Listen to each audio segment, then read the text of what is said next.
الجونة والعري هو موضوع مش جديد يا جماعة. يعني هو موضوع يعني معروف خلاص، بقينا عارفينه بقى متداول يعني، وبقينا بنشوفوه كل سنة. لسه الفنانين مش عايزين يرتقوا، مش عايزين يعرفوا ان الشياكة والأناقة والجمال مش في العري، مش ان كل ما تتعري اكتر كل ما تكوني ترند اكتر. يعني اللي تقلع اكتر تركب الترند. فكل واحدة بقى بتتفنن في ازاي تعمل فستان مش فستان. يعني هو يكون اسمه فستان ولكن هو في الحقيقة مبين كل التفاصيل. يعني يمكن بدلة الرقاصة ساعات بتبقى محترمة عن الفساتين اللي هما بيلبسوها،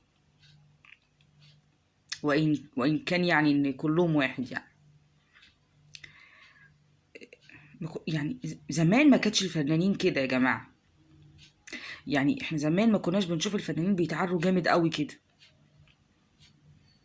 يعني الفنان ده كان زمان لما بيحصل مثلا مشكلة في أي بلد ما، من بلد عربي، كان بيبقى ليهم دور، بيبقى عندهم حتة إنسانية. فين ده؟ مش شايفينه ليه؟ متجاهلين ليه اللي بيحصل؟ ليه؟ ليه بقى الفن قذر قوي كده؟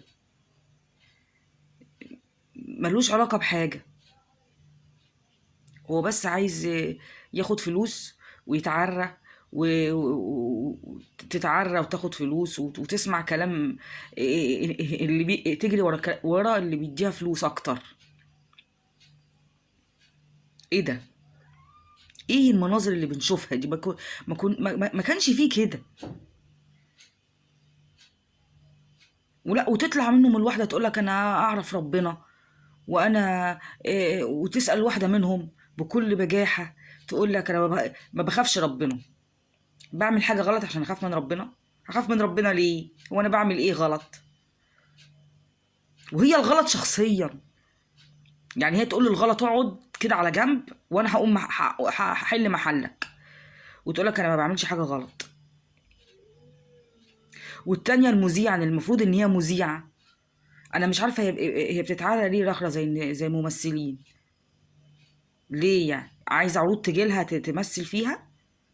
اللي اسمها انجي علي دي بقالها كام مرة كده بتعمل ترندات رخيصة وتافهة وحقيرة، وكانت طالعة برضه في الساحل ترقص مع المغني ده وعراية كده وتحط راسها على صدره وهو عريان، حاجات مقززة وحاجات يعني بصراحة غريبة علينا وعلى مجتمعاتنا وعلى حياتنا وعلى، مش هقول على ديننا لأن هم ما يعرفوش الدين وما يعرفوش ربنا. ما يعرفوش ربنا وبكل بجاحة يقول لك احنا نعرف ربنا أكتر من أي حد. لا، هم ما يعرفوش ربنا وبيتطاولوا على الله وبيقولوا كلام يوافق هواهم. حسبنا الله ونعم الوكيل. والله غالب على أمره ولكن أكثر الناس لا يعلمون.